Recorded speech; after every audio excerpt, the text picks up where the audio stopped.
మాజీ మంత్రి Harish Rao MLA సునీతారెడ్డిపై BRS పార్టీపై ఆవాకాలు చవకలు పెడితే ఖబర్దార్ అని మాజీ ఆత్మ కమిటీ చైర్మన్ శివకుమార్ మండల పార్టీ అధ్యక్షులు భోగ శేఖర్లు హెచ్చరించారు.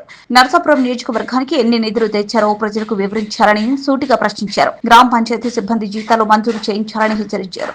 చనిపోయిన వ్యక్తిపై రాజకీయ రంగు పులుమాడం ఏంటని ఘాటుగా ప్రశ్నించారు. జక్కపల్లి మాజీ సర్పంచ్ శ్రీనివాస్ మీద ఉన్న స్నేహభావంతో వారి విగ్రహాన్ని మాజీ ఎంపీటీసీ సంధ్య చంద్రబాబు నాయక్ ఏర్పాటు చేయడం జరిగిందని వారు తెలిపారు. సునీతారెడ్డి 20 సంవత్సరాల నుండి ప్రజల సేవలో ఉంటూ నియోజకవర్గం అభివృద్ధి చేశారని, ప్రోటోకాల్ అర్హత లేదన్నారు. ఎలాంటి అధికారం లేకుండా ఇందిరమ్మ ఇండ్లు పట్టాలను దొంగచాటుగా పంపిణీ చేస్తున్నారని ఎద్దేవా చేశారు. ఈ కార్యక్రమంలో మున్సిపల్ వైస్ చైర్మన్ నయీముద్దీన్, రాష్ట్ర నాయకులు సత్యం గౌడ్, శ్రీనివాస్ రెడ్డి, ఆంజనేయులు గౌడ్, మాజీ సర్పంచ్లు జితేందర్ రెడ్డి, రాజేంద్ర నాయక్ తదితరులు పాల్గొన్నారు.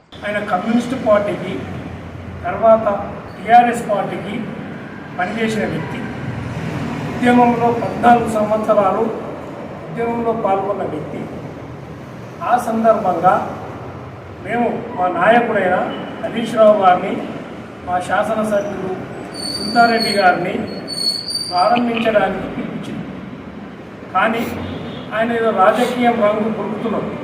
ఒక చనిపోయిన ఆయన మీద రాజకీయం చేయడం, తాలూకా స్థాయి నాయకునికి అవగాహన లేకనో రాజకీయ అనుభవం లేకనో అట్లా అనడం విచిత్రం. ఎందుకంటే విగ్రహదాత ఇచ్చిన ఆయన సంధ్యా చంద్రనాయక్ అనే ఆయన గతంలో టీఆర్ఎస్ పార్టీలో పనిచేసిండు. ఆయనకు మన సంధ్యారానికి అన్ని విధాల పార్టీ తరఫున వ్యక్తిగతంగా అన్ని విధాల సంధ్యా చంద్రనాయక్ గారికి సహకరించు శ్రీనివాసరావు. ఆయన మంచి ఉద్దేశంతో ఆయన విగ్రహానికి డొనేట్ చేసి పెట్టారు.